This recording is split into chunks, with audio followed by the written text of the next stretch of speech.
Հաճախ մտածում են, թե ինչ սկզբունքով է հանրությունը ընտրում քավության նոխազներ եւ ինչպես է բանեցնում իր զայրույթը եւ տարբեր պատժի մեթոդներ այդ քավության նոխազների վերաբերյալ։ Ասեմ ձեզ, որ քավության նոխազի ինստիտուտը այնքան հին է, որովհետեւ մարդկությունը զգալով, որ ինքը շատ անկատար է եւ ցավոք ապրում է նաեւ անկատար կյանքով, միշտ դրա համար փնտրում է մեղավորների, մանավանդ այն մարդկությունը եւ այն հասարակությունը, ով չի հավատում ճակատագրի, ճակատագրական արդարությանը, որը չի հավատում հանդերձյալ կյանքին, իր բոլոր ուզածները եւ ստացածները տեսնում է այս պահին եւ այս հողի վրա,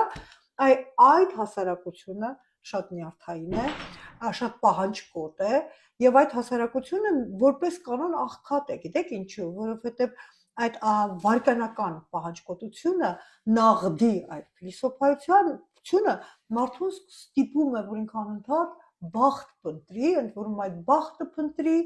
ուրիշների հաշվին, որտեղ նրա մեջ արմատավորվել է մի բան, որ իր ճակատագիրը վատն է զուտ այն պատճառով, որ ինչ որ մեկը ապրում է ավելի լավ ճակատագրով, հետեւաբար նա գողացել է այդ ճակատագիրը։ Եվ այդ քավության նոխազների ինստիտուտի մեջ չկա ոչ մի արժեքային ըմբռնում, այսինքն ոչ մեկը չի ուզում ընդունել, որ կարող է մեկը լինի ավելի գեղեցիկ, խելացի, տաղանդավոր, նույնիսկ սոցիալապես ավելի ճկուն, ոչ, քավության նոխազների ինստիտուտը անպայման ենթադրում է դիմացինի դեմոնիզացիան, սատանայականացումը։ Եվ գիտեք ինչ, դեմոնիզացիան կարող է տարբեր տեսք ընդունել, մեկը դա օրինակ սովորական մոբինգը եւ բուլինգը, երբ որ հանկարծ դասարանում մի երեխայի սկսում են անտեսել կամ ձեռ առնել, վերջացրած մարդկության դեմ հանցագործություններով։ Դուք հիմա կզարմանաք, թե ինչի եմ ես բարձրացրել այդ հարցը, ասեմ ինչու, որովհետեւ մեր շատ վատ վիճակում գտնվող հասարակությունը անընդհատ փնտրում է քավության նոխազներ։ Ընդ որում շատ հետաքրքիր է այդ քավության նոխազների բաշխումը։ Տեսեք, դա ռադիկալ ռեժիմների բնորոշ բան է, այսինքն եթե դուք գործ ունեք բացարձակ քավության նոխազների ինստիտուտի հետ, որտեղ ուղղակի պետությունը, պրոպագանդան եւ մարդը առանձին հասարակության միավորը համընթաց են աշխատում եւ արտահայտում են նույն միտքը, ուրեմն իմացեք, դուք գործ ունեք ավտորիտար բռնապետական կառավարման հետ։ Բոլշևիկյան ռեժիմի ժամանակ քավության նոխազ էին այսպես կոչված նախկինները։ Ինչ ծանոթ է այդ բառը, նախկինները, եւ ընդ որում այդպես էլ անվանում են իրենց բывшի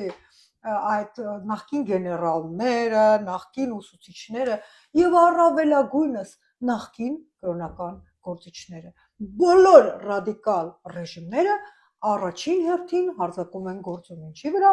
կրոնի, իսկ գիտեք կրոնի եւ եկեղեցու ինստիտուտի, իսկ գիտեք ինչու, որովհետեւ իրենք են հավակնում լինել երկնային եւ երկրային արդարության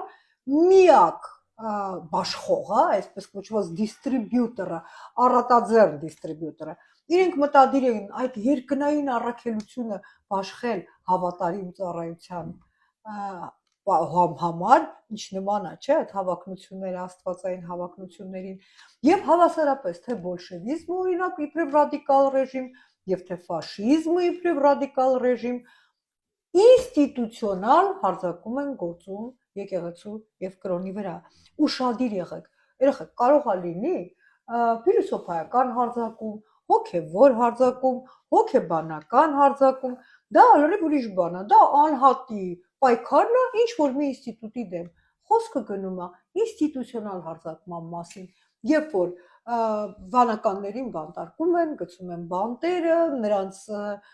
ծառայությունը վիճարկվում է, ձեր հետ վիճարկվում է նաև քրիստոնեական հավատքը, դա բոլորը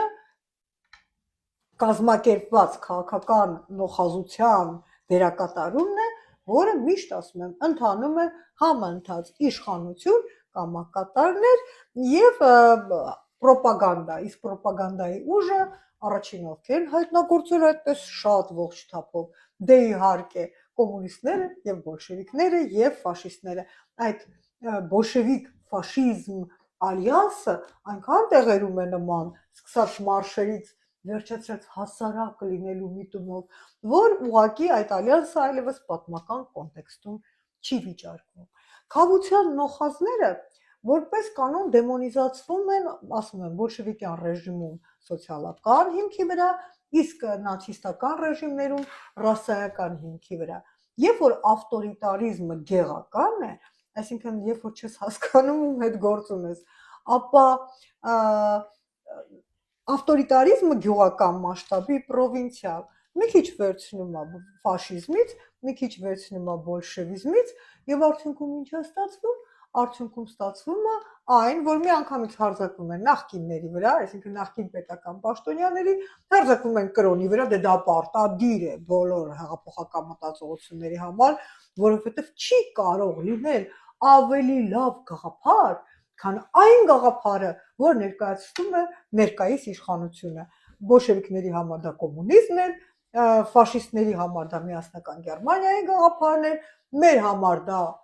ինչ որ անորոշ խաղաղ եւ ինքնիշխան պետության գաղափարն է, իդեպ ասեմ, ոչ կոմունիզմն էր իրականացվում, ոչ մեծ Գերմանիան, գոնե կարճ ժամանակով, բայց դա էլ չէր իրականացվում, որտեղ այնտեղ էլ գերմանացիները երջանիկ չեն, ոչ որ իրականացվում է խաղաղ պետության գաղափարը, բայց քավության նոխազները պատրաստ են, այսինքն դա նախկիններն են բոլշևիկյան սկզբունքով, կասեք բառասայական դիսկրիմինատիվ սկզբունքով ովքեր են, չէ՞ որ մենք բազմաթիվ արտաքին թշնամիներ ունենք եւ որոշակի թշնամական գործոնի վրա դիսկրիմինացիան հասկանալի է, բայց ոչ տվյալ դեպքում ռասայական միավոր որպես ընդգծված եւ դրված է մի կողմ արցախցիները,